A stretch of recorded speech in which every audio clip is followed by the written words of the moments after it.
Hello and welcome to Tank and AFV News. My name's Tom and this is my daily rant.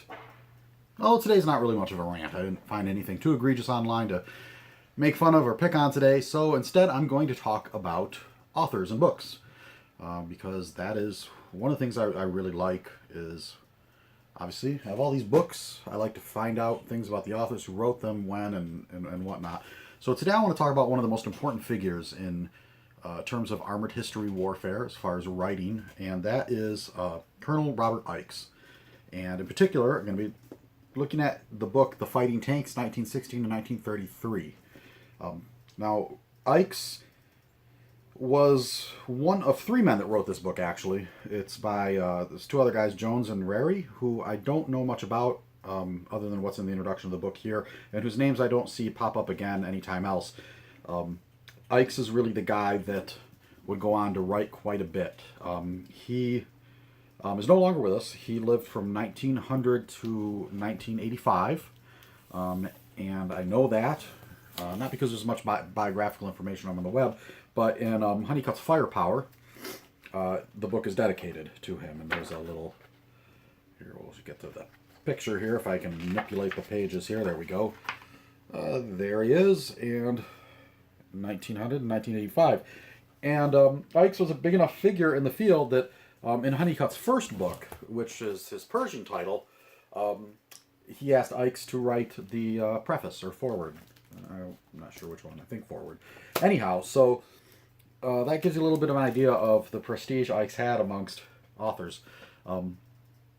Now, this book in particular, the 1916-1933 Fighting Tanks, is, as far as I can tell, this was the first book written in English that tried to be sort of a complete look at tanks and armored warfare in terms of talking not only about the use of tanks during the First World War, but also sort of an encyclopedia listing the different models for each country that were in service, as well as notes in general on tank design principles and things like that. So obviously, there had been books written about tanks before this one, but they tended to be more focused on like particular officers' experience during the First World War. Like I said, this is the first one I know of. Maybe I'm wrong, but the first one I know of that in English tried to present an overview of the entire field. And as such, it's a really interesting work because it gives you a real insight into the state of technology, doctorate, and whatnot in 1933. So, that's only 17 years after the introduction of the first tanks in the First World War. So this is still fairly new technology, and it's interesting, especially at the end of the book and the notes about tank design. They haven't really figured this stuff out very well yet. There was still a lot of confusion as to what sort of were the optimum forms and design principles. And a lot of that stuff wouldn't be straightened out until really like once you get well into World War II, where all the sort of the bad designs have been weeded out, and through just the process, the very hard and painful process of fighting a war, they figure out what's the best as far as a tank design and principles. So this is not an original. This is a reprint that was done in the late 60s, 1969 actually. And you can still find these online. I think I paid less than $20 for this one, and it's in pretty good shape. I mean, the dust jacket actually, it's got a little tattered, and that's my fault, but it's a very clean, tight copy. So they are out there. They're not that expensive, and this is a really interesting look into what people were thinking about tanks in this period. And I think it's important sometimes to look at materials like this, not because it's necessarily accurate as far as what we know now about what are the best design principles, but it gives you an insight into what people were thinking back then and why they were designing the vehicles or the doctrines that they were.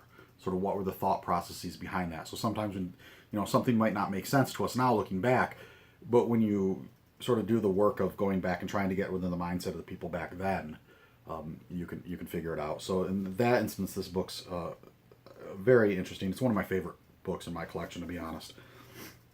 A little more just about Icks. So it does say in here, it's interesting in the author description, it states that, at this point, 1933, he already has he has made the study of tanks his particular hobby for about 7 years and possesses one of the most complete individual tank libraries in the world. And that's no joke. If you can go online, I actually found his entire library, his collection of books, photos, materials, was all donated after the war to, I'll have to go double check, Fort Knox or the museum there. And it's listed, they don't obviously have all the materials themselves online, but they have the list of everything his collection contained, and they say it amounts to 70 linear feet. And you know, it's boxes and boxes and boxes of materials are listed. So he certainly had a very extensive collection, probably one of the largest in the country. And he would go on to write quite a bit. So he did quite a few books. One of the other notable books he did a little later after this one would be Tanks and Armored Vehicles, 1900 and 1945. This one, of course, also is a reprint later on, and this one it's a library discard, so it's not the cleanest copy. But this is also a very interesting book. I remember when I got it, I was quite surprised at how accurate the information is, considering this is published like, he must have been writing before the war even ended, because it doesn't even include the tanks from like 1944. So like the Panther's not in here. Sort of some of the late war U.S. variants are not in here. But it's still a very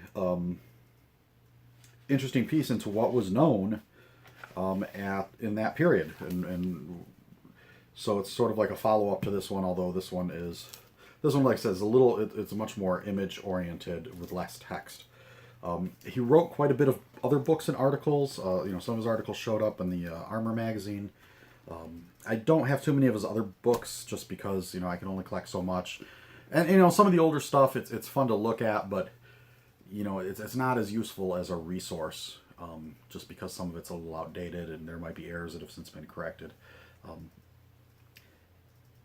As for his influence, Icks is certainly one of the guys, like I said, sort of pioneers in the field of studying tanks and armored warfare here in the United States, just as an example of his influence on other writers. So here in Armored Thunderbolt by Stephen Zaloga, and I think we can all agree that Zaloga's one of the most well-respected and prolific authors on tanks and armored vehicles. So in the introduction he lists, I have received the generous help of many people in research over the years. My earliest inspiration was the study of American tank development by Colonel Robert Icks, who served in ordnance during World War II designing armored vehicles, such as the M375 GMC tank destroyer.